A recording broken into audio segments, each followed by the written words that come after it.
Hello guys, welcome back to our channel. പ്രിയങ്കയെ കൂടുതൽ നിന്നും രക്ഷിച്ച സ്ഥിതിക്ക് എന്താണെങ്കിലും പ്രിയങ്ക എന്തെങ്കിലും പറഞ്ഞ് രാധികയെ അനുനയിപ്പിക്കുമെന്നും അതേ തുടർന്ന് രാധിക പ്രിയങ്കയുമായിട്ട് കണിമംഗലത്തേക്ക് വരുമെന്നും മനസ്സിൽ ഉറപ്പിച്ചിരിക്കുകയാണ് വരുണും മുത്തശ്ശിയും. തുടർന്ന് വരുൺ തൻ്റെ അച്ഛനോട് ചെന്ന് ചോദിക്കുകയാണ്, അച്ഛ, എന്താണെങ്കിലും അവളെ കോടതി വെറുതെ വിട്ടു, എന്താണെങ്കിലും ഏത് നിമിഷം വേണമെങ്കിലും പ്രിയങ്ക കണിമംഗലത്തെത്താം, അച്ഛൻ്റെ തീരുമാനം എന്താ? എനിക്കെന്താണെങ്കിലും ഇനിയും പ്രിയങ്ക എൻ്റെ ജീവിതത്തിൽ തുടരാൻ സാധിക്കില്ലെന്നും വരുൺ പറയുമ്പോൾ എന്ത് മറുപടി കൊടുക്കും എന്നറിയാതെ കുഴപ്പത്തിലിരിക്കുകയാണ് വരുണിൻ്റെ അച്ഛൻ. പിന്നീട് കാണിക്കുന്നത് രാധികയുടെ വീടാണ്. നടന്ന കാര്യങ്ങളെല്ലാം ഓർത്ത് വിഷമത്തോടെ തൻ്റെ കണ്ണൻ്റെ മുന്നിൽ ചെന്ന് കീർത്തനം പാടുകയാണ് രാധിക.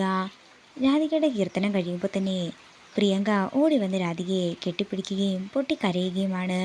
ചെയ്ത തെറ്റിനെല്ലാം തന്നെ രാധിക കെട്ടിപ്പിടിച്ച് പ്രിയങ്ക മാപ്പ് പറയുകയാണ്. തൻ്റെ നിലനിൽപ്പിന് ഇനി രാധിക അത്യാവശ്യമാണെന്ന് പ്രിയങ്ക ഇതിനോടകം തന്നെ മനസ്സിലാക്കി കഴിഞ്ഞിരിക്കുന്നു. അതേസമയം ഈ കാഴ്ച കാണുന്ന യശോദ തന്ത്രയും കൂട്ടിക്കൊണ്ട് അങ്ങോട്ടേക്ക് വരികയാണ്. രണ്ടുപേരും മക്കളുടെ സ്നേഹം കണ്ട് സന്തോഷത്തോടെ അത് നോക്കി നിൽക്കുന്നു. പിന്നീട് കാണിക്കുന്നത് ഉർവശിയും കൽപ്പനയുമാണ്. ഉർവശി കൽപ്പനയോട് പറയുകയാണ്, ഇപ്പോൾ എന്താണെങ്കിലും വരുൺ പ്രിയങ്കയെ അവൻ്റെ ജീവിതത്തിൽ നിന്നും ഒഴിവാക്കാനായി തീരുമാനിച്ചിരിക്കുകയല്ലേ. പ്രിയങ്ക പോവുകയാണെങ്കിൽ എന്താണെങ്കിലും രാധികയും ഇവിടെ നിന്ന് പോയിക്കോളും. അതോടെ രണ്ട് ശല്യങ്ങൾ നമുക്ക് ഒഴിവായി കിട്ടുന്നത്. അതുകൊണ്ട് നമ്മൾ എന്താണെങ്കിലും അവൻ്റെ തീരുമാനത്തെ സപ്പോർട്ട് ചെയ്തുകൊണ്ട് സംസാരിച്ചാൽ മതി. ഇത് കേൾക്കുന്ന കൽപ്പനയും അത് ശരിവെക്കുകയാണ്. പിന്നീട് കാണിക്കുന്നത് രാധിക പ്രിയങ്കയും കൊണ്ട് കണിമംഗലത്തേക്ക് എത്തിയിരിക്കുന്നതാണ്. ഇത് കണ്ട് ദേഷ്യത്തോടെ അവരുടെ അടുത്തേക്ക് ചെല്ലുകയാണ് വരുൺ. പിന്നീട് കാണിക്കുന്നത് ക്ഷേത്രത്തിൽ പ്രാർത്ഥിച്ചുകൊണ്ട് നിൽക്കുന്ന ശ്യാമയും അമൃതയുമാണ്.